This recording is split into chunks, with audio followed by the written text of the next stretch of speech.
이렇게 끝없는 나락으로 치달을 겁니다. 예. 그래서 자본주의의 어떤 심판용으로 공산주의가 지금 세워진 것입니다. 이럴 때 우리가 정신을 차리고 하나님 앞에 나아가야 되고, 내가 정말 먹고 사는 것도 중요하지만 일용할 양식에 감사하면서 그분 앞에 바로 서야 되는 것입니다. 그래서 교회가 계속 말씀드렸던 것처럼 본질 앞에 서야 되는 거예요. 지금 코로나라는 어떤 빌미로 사실 좀 심한 독감과 같아요. 이걸 가지고 침소 봉대 가지고 활용을 하잖아요. 미국 민주당 똑같아요. 한국의 더불어공산당 민주당 똑같아요. 미국의 민주당이 집권한 그런 행정부 각 주 보세요. 행정명령 내리고 교회 예배 드리지 못하게 하고 막 그러잖아요. 그래서 법원까지 올라가 가지고 주 법원에 가서 교회가 다 승리했잖아요. 정부가 강제할 수 없다는 거예요. 행정명령이라는 이름으로 헌법 위에 있을 수 없다는 거예요. 헌법은 분명하게 정하고 있습니다. 헌법은 분명하게 정하고 있다고요. 종교의 자유가 있고, 인간은 표현의 자유가 있고, 그리고 집회 결사의 자유가 있는 거예요. 그리고 신앙 양심의 자유가 있는 거예요. 그 법 위에 어떤 행정이라는 명령, 그게 아무리 어떤 폭군이 나와도, 어떤 시대가 전염병이 창궐해도 그 헌법 위에 군림할 수가 없는 것입니다. 지금 우리나라 보세요. 헌법 위에 행정명령이 군림했잖아요. 이미 법이 다 통과돼 버렸습니다. 행정명령이 약하니까.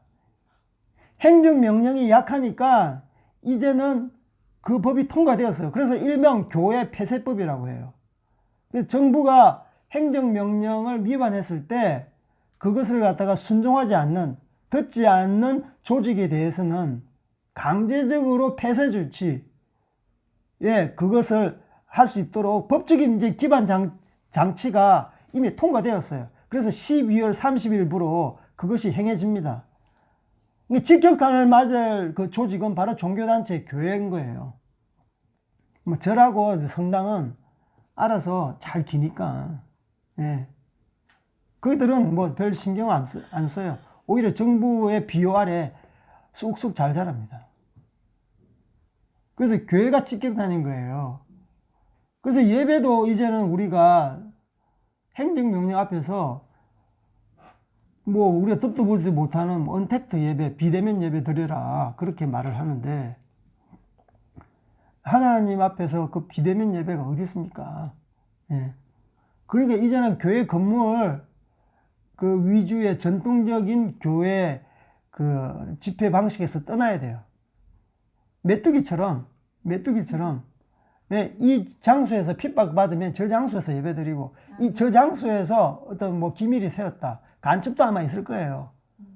그러면 또 다른 가정에서 드리는 거예요. 중국 그 풀뿌리 운동 지하교회처럼 그렇게 해야 되는 것이에요. 그래서 지금 현재 우리나라가 그런 거예요. 지금 이러한 코로나로 인해서 행정명령을 이렇게 불응했을 때 이제는 그 법에 발효돼가지고 이제 명령에서 떠났어요.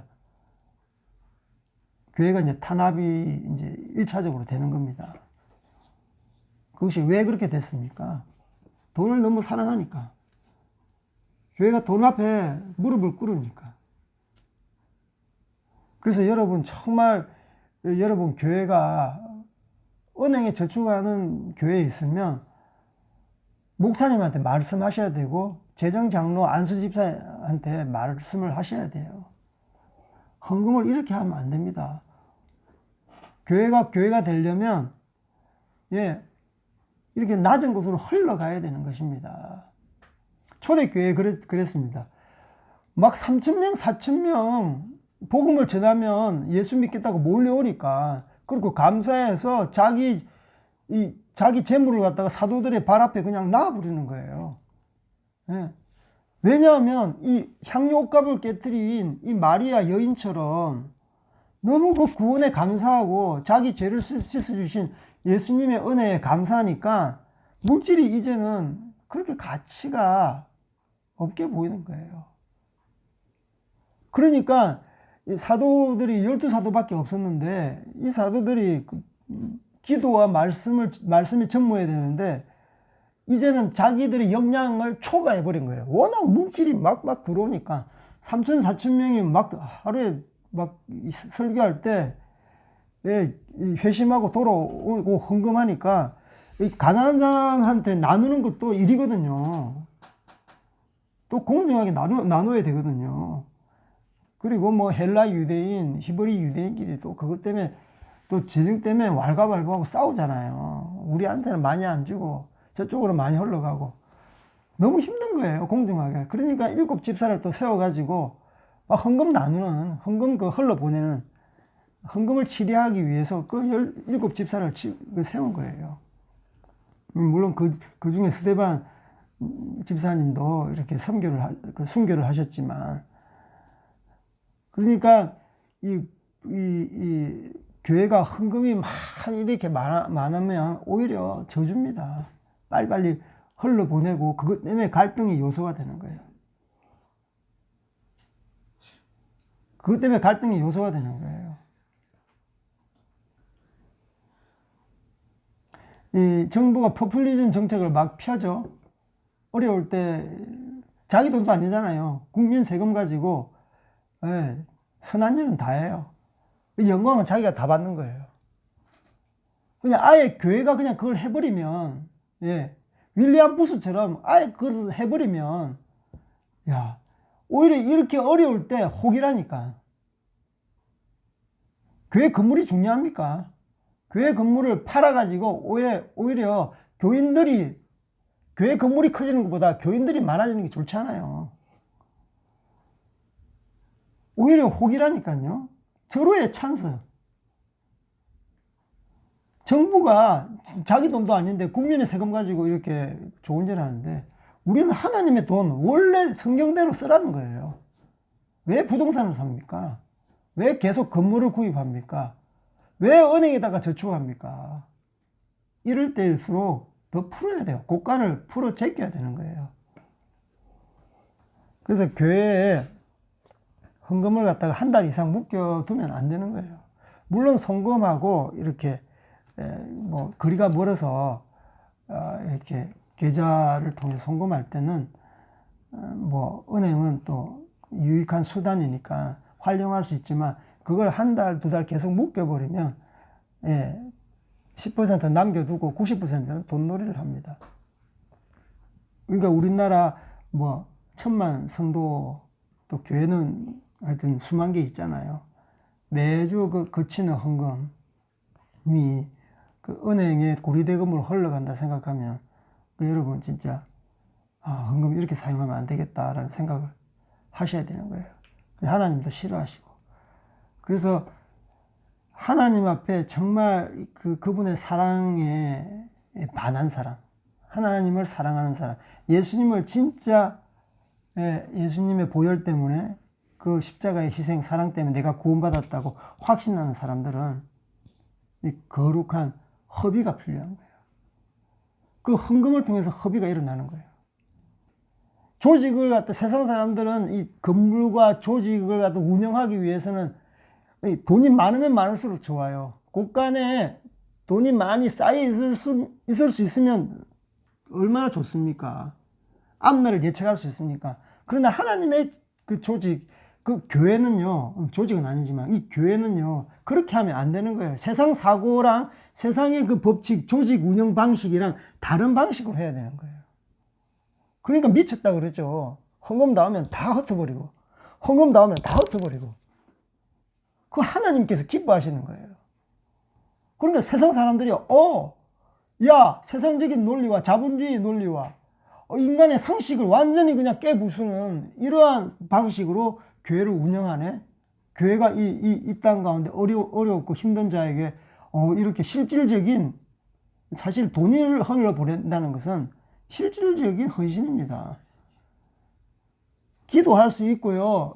이렇게 몸으로 좀 도와줄 수 있어요. 그러나 사람들은 돈 앞에 벌벌 떠는 거예요. 100만 원, 200만 원 앞에 자기 자존심을 갖다가 내팽개치는 잖아요. 근데 교회가 인간의 사고, 생각, 모든 경제적인 논리, 합리적인 상식을 다 이렇게 뛰어넘을 때 이 땅 가운데서는 진짜 혁명이 일어나는 겁니다. 그게 바로 사랑의 혁명인 거예요. 예수 그리스도의 사랑으로 인해서 혁명이 일어나는 거예요. 그래서 우리가 이렇게 할 수 있는 헌신이 아니라 정말 예수 그리스도의 사랑 앞에 전복된 자, 인간의 모든 그런 그 생각으로 이렇게 논리적으로 해석할 수 없는